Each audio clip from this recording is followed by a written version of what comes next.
s'il y a bien un symbole d'amitié franco-américaine, c'est bien la Statue de la Liberté, puisqu'elle a été conçue par Bartholdi avec l'aide de Gustave Eiffel qui a fait la structure à l'intérieur. Sur des fonds qui ont été rassemblés à la fois par les Français pour la statue et par les Américains pour le socle.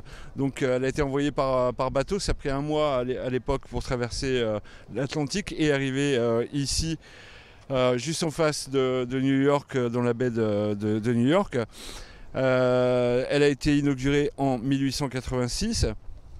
Donc voilà, évidemment c'est un des monuments les plus visités du monde, donc c'est à la fois assez facile et assez compliqué de venir ici. Assez facile parce que vous avez un bateau toutes les 25 minutes, alors après vous pouvez venir aussi en jet ski, vous pouvez venir en hélicoptère, et voilà, après je ne sais pas si on peut sauter en parachute, je crois pas, mais enfin il y a beaucoup de moyens, là devant moi il y a des voiliers. Donc voilà, il faut venir parce qu'on est à peu près à 4000 mètres du port de New York. Donc vous devez prendre un bateau, il y en a toutes les 25 minutes pour les lignes de ferry. Là où c'est compliqué, c'est qu'il vaut mieux réserver longtemps à l'avance pour avoir les ferries. Ils ne sont pas très très chers, quelques petites dizaines de dollars. En revanche, la statue est gratuite, donc quand elle est ouverte, parce que après le 11 septembre 2001, elle a été fermée pendant 3 ans. Durant la pandémie de Covid, elle a été fermée aussi. Donc faut vérifier que ce soit ouvert, mais sinon voilà. Alors après les billets sont séparés. Vous achetez le billet de croisière et après il vous faut aussi un billet pour visiter la statue. Donc le mieux c'est de le prendre quand même au minimum 2 jours avant, mais vous pouvez avoir des déconvenues si vous faites ça. Donc le mieux c'est de bien organiser son voyage pour avoir les billets. De toute façon à New York c'est un petit peu comme ça partout. Il vaut mieux s'y prévoir longtemps à l'avance et avoir un très bon timing de visite. Mais sinon voilà, donc quand vous êtes sur la Liberty Island, c'est le nom de la Statue de la Liberté, il ne faut pas confondre avec Ellis Island qui est une autre île qu'on visite généralement en même temps, on va vous en parler après. Mais voilà, donc ici vous avez la statue bien évidemment, et puis vous avez aussi un musée derrière dans lequel vous avez des films qui racontent l'histoire de la statue. Et puis qui expose des pièces du cabinet de Bartholdi, des esquisses de la statue et des travaux qu'il a réalisés avant de pouvoir embarquer les caisses vers l'Amérique. Donc voilà, bon, y a un autre point quand même qu'il faut mentionner, c'est que la croisière en elle-même, avec la vue sur Manhattan, c'est quelque chose d'absolument incroyable. C'est immanquable, même si vous ne vous intéressez pas aux statues, faire la croisière pour voir la skyline de New York de l'extérieur, c'est quelque chose d'incontournable à New York, donc je vous conseille vraiment vivement de le faire, même en arrivant comme ça vous avez vraiment un aperçu global sur New York, l'Hudson River, le New Jersey de l'autre côté. C'est quelque chose, hein.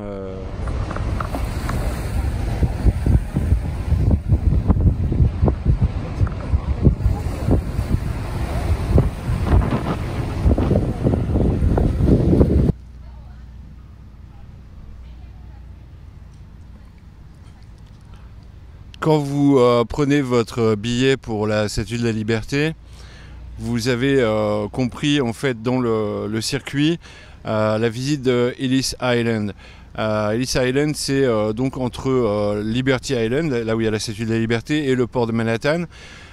Donc les bateaux s'arrêtent de toute façon. Vous n'êtes pas obligé de descendre du bateau si vraiment ça vous intéresse pas, mais je vais essayer de vous y intéresser parce que Ellis Island, c'est une île qui est entièrement urbanisée comme un centre d'accueil de l'immigration, et pendant un siècle, il y a des immigrés qui sont passés par ici, parfois il y a eu jusqu'à 5000 immigrants à arriver par jour. Et en fait, là où c'est important, c'est que les États-Unis se sont créés, se sont peuplés, se sont surpeuplés sur la base de l'immigration. Et donc vous avez des gens qui sont arrivés de tous les pays du monde. Avant les lignes aériennes, les gens arrivaient en bateau, ils arrivaient ici, dans le bâtiment qui est derrière moi, c'était obligatoire. Et si vous voulez, aujourd'hui, vous avez un tiers de la population américaine dont les parents, les ancêtres, sont passés par cette île d'Ellis Island. Donc à l'intérieur, le musée est immense en fait, il est extrêmement bien documenté, c'est vraiment bien. Vous avez des photos à la fois des immigrants, parce que ça vous explique un petit peu les immigrants, leur procédé, le procédé d'immigration, la difficulté d'arriver parfois ici à New York en bateau. Pour des familles qui n'étaient pas toujours très très riches, mais qui voulaient chercher dans le Nouveau Monde la bonne fortune. Et donc vous avez ça, vous avez cet aspect-là, puis vous avez aussi l'aspect transition, à savoir des communautés qui vont s'installer. Vous avez des communautés évidemment d'anglais, de français, c'est pas ceux qu'on voit le plus, mais aussi d'immigrants juifs, italiens, qui vont peupler à la fois les différents quartiers de New York, souvent par communauté, avec à leur manière à eux en fait, avec on voit beaucoup de photos, mais aussi des objets qui représentent les différentes communautés, parce que pour se sentir un petit peu à la maison, chacun a ramené ses traditions avec lui, et c'est un petit peu comme ça que New York puis l'Amérique entière se sont créés. Donc ce musée d'Ellis Island, il est vraiment très bien documenté. Vous pouvez rester le temps d'une navette de bateau, elles sont toutes les 25 minutes, donc vous pouvez rester 25 minutes, vous pouvez rester 2 heures.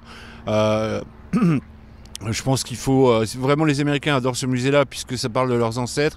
Donc eux peuvent rester peut-être 2 heures et demie, parce qu'il y a vraiment beaucoup de pièces, beaucoup de choses à voir dans ce bâtiment. C'est très intéressant. Puis après, ça vous ramène directement sur le port près de Wall Street.